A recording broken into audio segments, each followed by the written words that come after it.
Northern secession. The tariff tax, the Morrill tariff was coming down the line. It was going to be increased to 47 to 51%, and we would have not had the votes to stop it. The population in the South and North originally was balanced, but all the immigration into the North, there were 3 times as many people, 3 times as many voters in the North by 1860, and they were going to treat the South as an agricultural colony and bleed us dry with this 47, 51% tariff tax. And the other factor was states' rights and centralization. They wanted to change America from the constitutional federal republic in the way it was formed. You had a federal government with limited powers, and you had state sovereignty over most issues that the federal government was not given power over. But they wanted to change that. Cultural differences. Most of the people in the South came from Ireland, Scotland, western parts of England like Wales and so forth. The pilgrims of the Puritans in the North and all tended to be of eastern big city England or Danish extraction, Viking extraction. So there were cultural differences in America that had existed for 1,500 years before in Europe, before we got to America. The other thing was religious differences. I talked about some of this socialist groups that were forming in the North and some of their extremely liberal ideas. Unitarianism and so forth, transcendentalism. There were a whole host of different isms in the North that the South wanted no part of.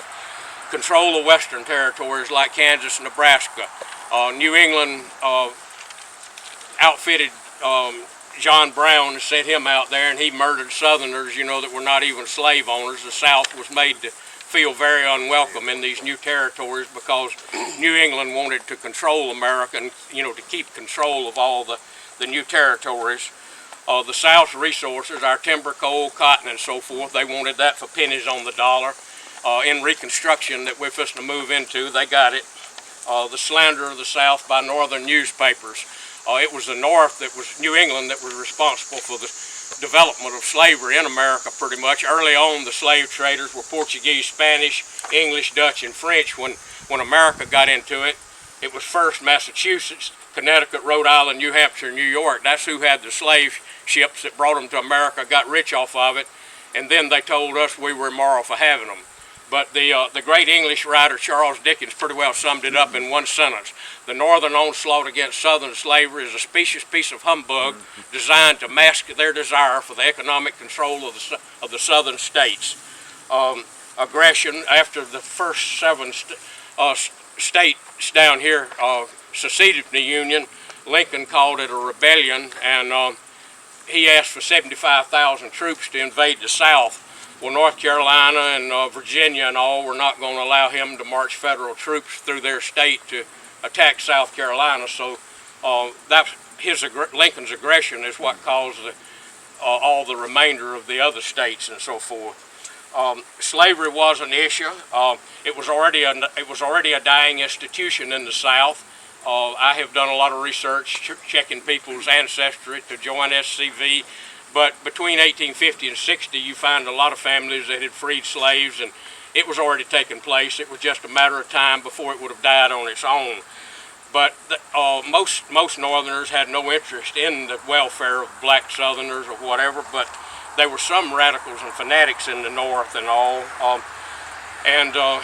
68 out of 117 Republicans signed a resolution advocating terrorism against the South. And of course they outfitted the New Englanders, a group of them outfitted outfitted Brown and sent him down to attack Harper's Ferry and so forth to try to start a major slave rebellion. The Southerners were aware that had happened in Haiti between 1791 and 1803, in which basically every white man, woman, and child on the island had been killed. Down in Haiti at that period of time, they were marching with spears with dead white babies hanging off the points. And that's what they were threatening to do to our South and everything. So all those things caused us, we've had enough of it. We want to separate, be our own government, and separate ourselves from all these different activities. So that brought about secession after Lincoln was elected. And now this is something I'm fixing to tell you, most of you probably never heard of, and that, but who Lincoln really was, We would have to have DNA to absolutely prove it, but there is overwhelming evidence by a Supreme Court judge from North Carolina, Judge Felix Alley. Lincoln's mother was Nancy Hanks. Well, the question about who was his father, well, between 1900 and 1910, a child support document was found in the courthouse in Clemson, South Carolina, and it was signed by Senator John C. Calhoun.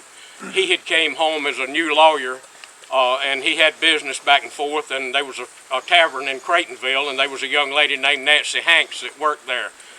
Well, the poor girl ended up, was going to have a baby, and her family, you know, like they did back then, the poor girl was being kicked out. Well, John C. Calhoun paid Thomas Lincoln $500 to take her to her uncle's house in Kentucky. The Hanks family said this is true. The Calhoun family said it's true. People that knew him at that period of time said it was true. This is not modern reconstruction of history, but that, you know, the evidence is overwhelming that Lincoln was the illegitimate son of Senator John C. Calhoun. If you look at a picture of them, they're both tall and lanky. They both had Malfan disease or something like that that could have only been passed from father to son. So without DNA, the evidence is about as overwhelming as it can be, including a child support document signed paying $100 a year child support to Nancy Hanks. The Lincoln assassination, you know, we know John Wilkes Booth shot Lincoln. There's overwhelming evidence on that too, that the South has been wrongly blamed for that. That John Wilkes Booth and Judah P. Benjamin, our Confederate Secretary of Treasury, were in contact with each other, and Lincoln's Secretary of War Stanton hated him. Later on, after the Lincoln assassination, in later years, 18 pages that were missing out of the Lincoln assassination report was found in the booth of the Secretary of War Stanton, and they were like 70 different Northern politicians, industrialists, and so forth that were all supportive of the assassination of Lincoln.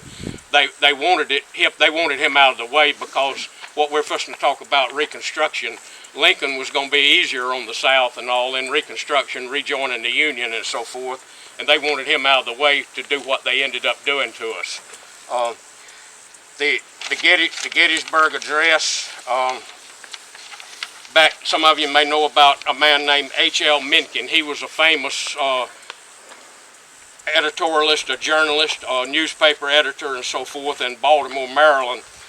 And he said that this is what he said about the Gettysburg Address. It is poetry, not logic, beauty, not sense. Think of the argument in it. Put into the cold words of every day, the doctrine is simply this, that the Union soldiers who died at Gettysburg sacrificed their lives to the cause of self-determination, that government of the people, by the people, and for the people should not perish from the earth. It is difficult to imagine anything any more untrue. The Union soldiers in that battle fought against self-determination. It was the Confederates who fought for the right of their people to govern themselves. What was the practical effect of the Battle of Gettysburg? What else other than the destruction of the old sovereignty of the states, that is, the people of the states?